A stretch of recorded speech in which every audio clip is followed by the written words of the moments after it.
Hello everyone! In this video, I'll show you how to balance, smooth, and even out skin in portrait photography. Whenever working on the appearance of skin, setting the proper white balance is the first step in the process. That was handled in this workflow already. For more information about setting white balance, our Fixing Color Casts video demonstrates how. Skin texture is normally something photographers don't want to emphasize. To subdue the appearance of texture, blurring the skin can smooth any roughness. Strong or noticeable smoothing effects will really stand out in a negative way.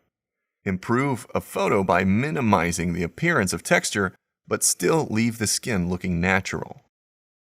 The demonstration in this video uses our creative photo editing and organizing application Exposure.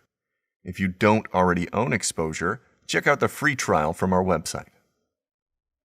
Masking with the 3D color constraints quickly makes a detailed selection of the skin in order to apply adjustments.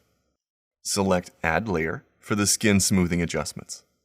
To create a layer mask, select the Brush tool. Use the Soften Skin preset to get started.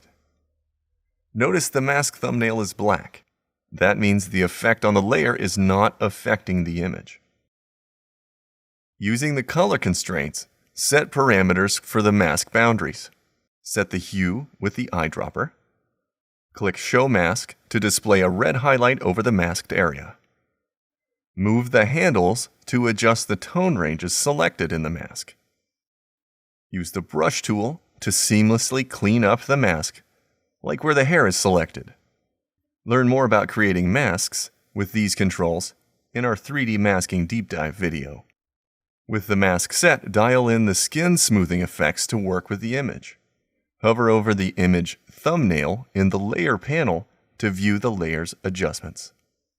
It shows that the controls on the focus panel were used for the blur opacity and blur radius. Those are the controls we want to adjust to make the effect more subtle. The opacity controls how much of the blur you see. The radius controls how wide the blurring effect travels. For smaller details in skin, like pores or mild texture, use a smaller radius. Zoom in to 100% when adjusting for details like these. The goal is to smooth the texture, but still have it read like skin. If the skin begins to look plastic, the effects are too strong. View a before and after version of the photo by holding the # key. Notice the changes. Adjust the layer opacity to subdue the smoothing effects even more. Notice we did not begin with retouching spots on the skin.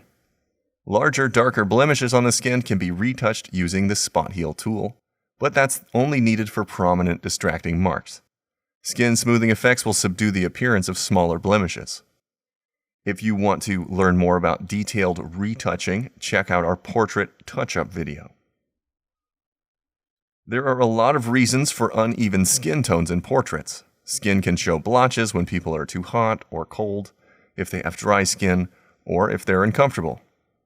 When the unevenness of skin tones are distracting, minimize their impact with the HSL controls on the color panel. The process is the same. Add a new layer.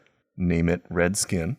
To make this easier to see, temporarily raise the saturation slider on the basic panel to boost the color while making the selection.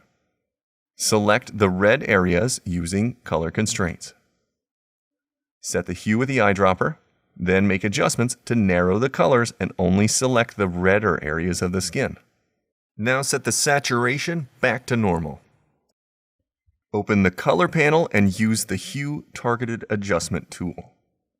Click and drag, change the yellows and reds in the image.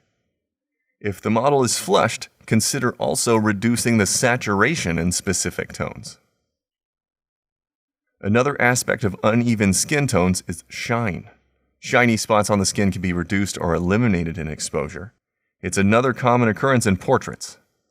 Our Correcting Shiny Skin video instructs you about that process in particular. As you can see, Exposure's layers and 3D masking capabilities make perfecting skin in your portraits a simple process. That's all we have for this lesson. To learn more about Exposure or to download the trial, head over to the website. Thanks for watching our video. If you are interested in learning more about exposure or our other software products, subscribe to our channel.